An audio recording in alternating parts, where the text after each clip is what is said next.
कभी सोचा है कि सैकड़ों स्टॉक्स वाले पोर्टफोलियो का रिस्क मैनेज करना इतना मुश्किल क्यों होता है? आज हम सिंगल इंडेक्स मॉडल को समझेंगे, एक ऐसा कमाल का टूल जो इस पूरी उलझन को सुलझा देता है। आज का सफर कैसा रहेगा? हम शुरू करेंगे पोर्टफोलियो मैनेजमेंट की एक बहुत बड़ी मुश्किल से, फिर देखेंगे एक ऐसा कमाल का आइडिया जो सब कुछ आसान कर देता है, और फिर समझेंगे कि ये मॉडल असल में काम कैसे करता है। तो चलिए सबसे पहले उस बड़ी मुश्किल को ही समझ लेते हैं जिसका सामना इन्वेस्टर्स को हर दिन करना पड़ता है। यही तो असली समस्या है। मतलब हर एक स्टॉक की चाल दूसरे हर स्टॉक की चाल से जुड़ी हुई है। अब सोचिए, अगर किसी पोर्टफोलियो में 500 स्टॉक्स हैं, तो उनके बीच के एक एक रिश्ते को कैलकुलेट करना, ये तो सच में एक बुरे सपने जैसा है। तो इस सिरदर्द से बचने के लिए एक स्मार्ट तरीके की जरूरत थी, एक ऐसा तरीका जो इस पूरी कैलकुलेशन को आसान बना दे, वरना एक अच्छा ऑप्टिमल पोर्टफोलियो बनाना तो लगभग नामुमकिन ही था।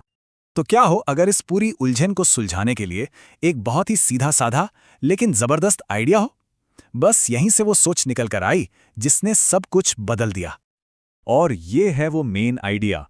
देखिए, ये सोचने के बजाय कि भाई रिलायंस का स्टॉक इन्फोसिस के साथ कैसे मूव कर रहा है और इन्फोसिस एचडीएफसी के साथ कैसे, हम बस ये मान लेते हैं कि ये सारे के सारे स्टॉक्स एक ही चीज़ के हिसाब से चलते हैं, और वो है पूरा मार्केट इंडेक्स, जैसे हमारा सेंसेक्स या निफ्टी। और देखिए, ये तस्वीर इस बदलाव को कितने शानदार तरीके से दिखाती है। एक तरफ है वो उलझा हुआ जाल, और दूसरी तरफ एक बिल्कुल साफ हब एंड स्पोक मॉडल। कितना आसान हो गया।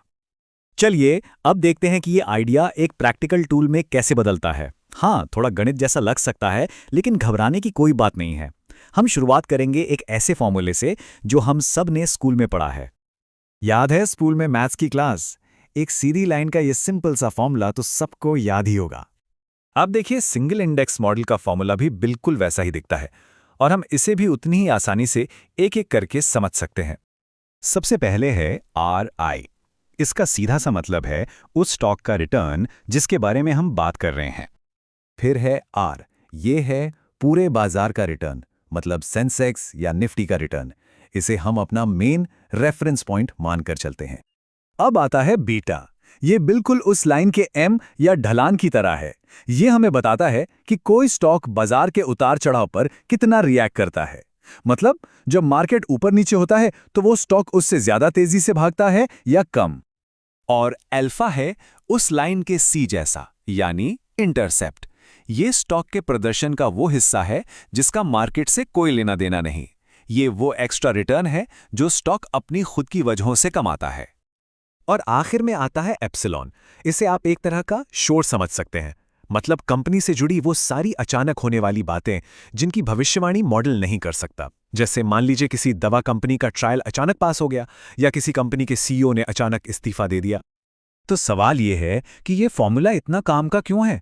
वो इसलिए क्योंकि ये हमें किसी भी स्टॉक के टोटल रिस्क को दो अलग अलग हिस्सों में बांटने की कमाल की ताकत देता है। और यहीं पर इस मॉडल की असली पावर सामने आती है। ये टोटल रिस्क को दो टुकड़ों में तोड़ देता है। पहला है मार्केट रिस्क, जो बीटा से जुड़ा है और जिससे कोई नहीं बच सकता। और दूसरा है स्पेसिफिक रिस्क, जो सिर्फ उस कंपनी से जुड़ा है। और मजे की बात यह है कि इस स्पेसिफिक रिस्क को एक अच्छा डाइवर्सिफाइड पोर्टफोलियो बनाकर कम किया जा सकता है। चलिए अब इन सारी बातों को एक साथ जोड़कर देखते हैं कि ये हमारी पोर्टफोलियो बनाने की जो शुरुआती मुश्किल थी, उसे कैसे आसान करता है।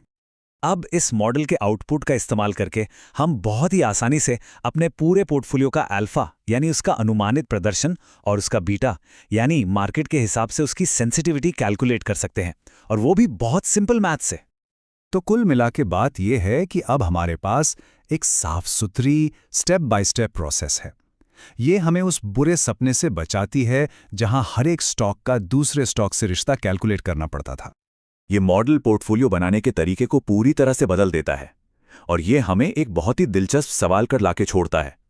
अगर सिर्फ एक मार्केट इंडेक्स से हम रिस्क को इतना आसान बना सकते हैं, तो सोचिए अगर हम इसमें इंडस्ट्री स्पेसिफिक इंडेक्स जैसे कि आईटी इंडेक्स या बैंकिंग इंडेक्स भी जोड़ दें, तो हमारा एनालिसिस कितना और बेहतर हो सकता है।